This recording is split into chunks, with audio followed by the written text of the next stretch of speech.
pourquoi est-ce que le prophète sallallahu alayhi wa sallam se plaint à Dieu dans Surat al-Furqan, verset 30, du fait que les musulmans se soient éloignés du Coran et déserté le Coran?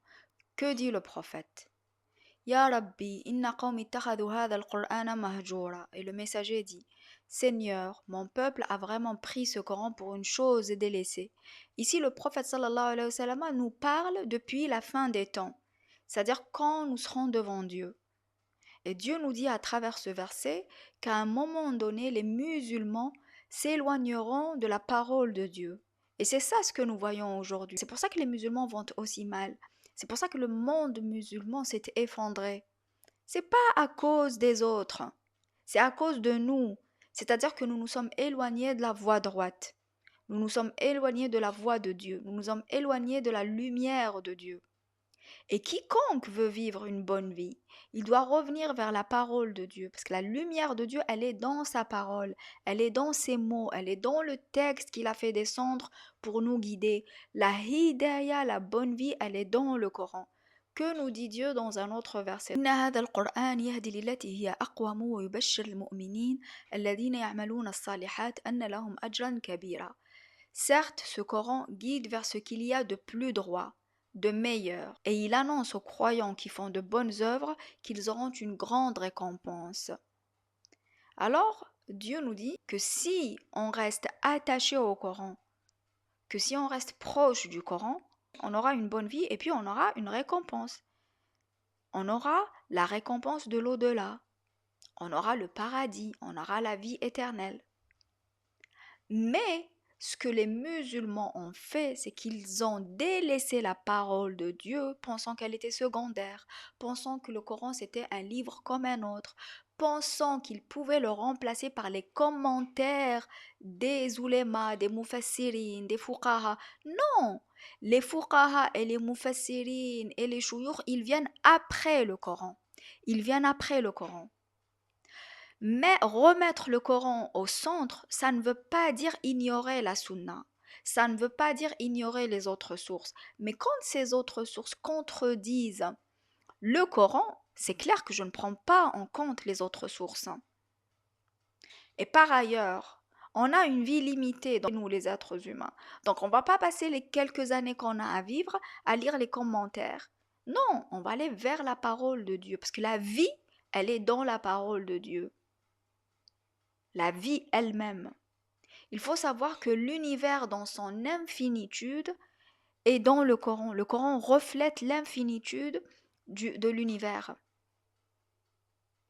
Quand on lit le Coran de façon quotidienne, qu'est-ce qu'on constate? On constate qu'il se renouvelle, c'est-à-dire que j'aurais beau lire le Coran, faire des khatmat, c'est-à-dire si je lis le Coran pendant 15 jours et que je le finis, je le lis de bout en bout.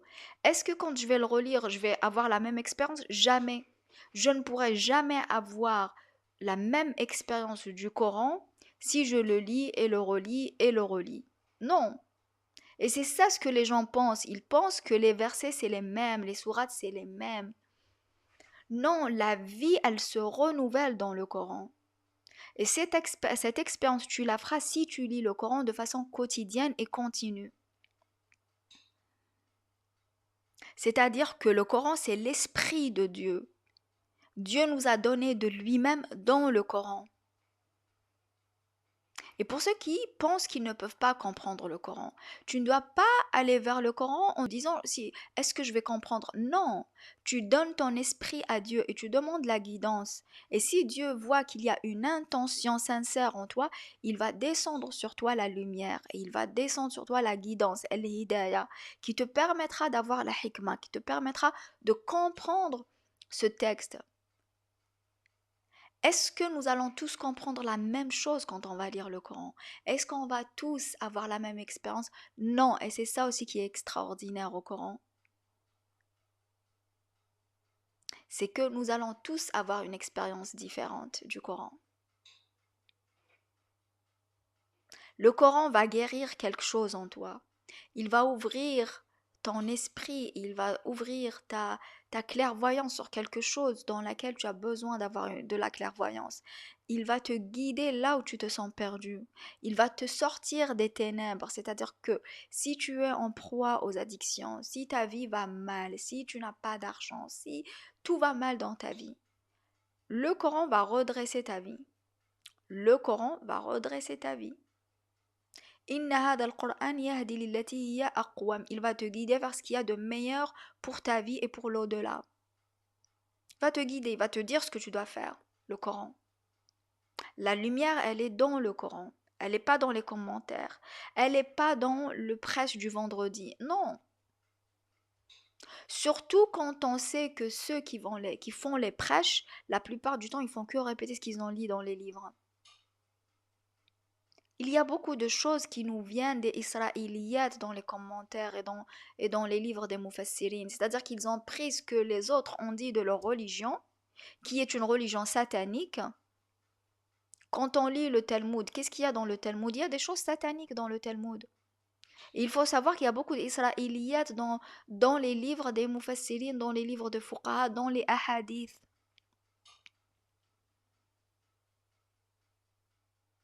Quand on voit ce qui se passe aux États-Unis, quand on voit les folies dans, dans lesquelles le monde a basculé, c'est la force de Satan, c'est le pouvoir de Satan. C'est-à-dire que nous, en tant que musulmans, si on n'est pas complètement à fond avec Dieu, on est avec Satan. On devient des awliya de Satan sans se rendre compte. Si je ne lis pas le Coran tous les jours, si je ne lis pas le Coran à mes enfants tous les jours, ils seront en proie à l'influence de Satan qui est partout. Dans les réseaux sociaux, dans Instagram, sur Internet, dans les séries, dans les jeux, en politique, partout, partout. Donc si tu veux te protéger de Satan, si tu veux protéger ta vie de Satan, si tu veux te protéger de la sorcellerie, al-sihr qui est partout aujourd'hui, qui manipule les esprits, qui manipule la clairvoyance, qui manipule les gens, comment ils pensent, tu dois lire le Coran. Pourquoi beaucoup de musulmanes vont sur Instagram? Elles mettent le voile, elles mettent 2 tonnes de maquillage et vont sur... Elles ne lisent pas le Coran. Parce que si tu lisais le Coran, tu ne pourras pas aller sur Instagram, cette application satanique qui manipule tout le monde et où les gens ont l'impression qu'ils ont une certaine liberté. C'est-à-dire que la fille voilée, elle va te dire non, je ne vais pas bosser à l'école parce qu'on me dit d'enlever le voile. Là où elle peut avoir un impact positif sur les enfants de sa communauté. Mais elle va aller sur Instagram, elle va mettre 2 tonnes de maquillage, une robe moulante, elle va se mettre les mains sous le menton, sourire, et elle va accepter les 10 000 likes qu'elle va recevoir d'hommes étrangers. Tout ça au nom de l'islam. Je fais quelque chose avec mon voile. Je gagne ma vie avec mon voile. Non, non, non, non, non, non, non. En tant que musulmane, tu n'as rien à faire sur Instagram. Tu n'as rien à faire sur Instagram en tant que musulmane. Et ceux qui pensent qu'ils font quelque chose pour l'islam sur Instagram, ben, ils se trompent. Ils se trompent. Donc voilà, Dieu nous dit que le Coran, c'est ultra important.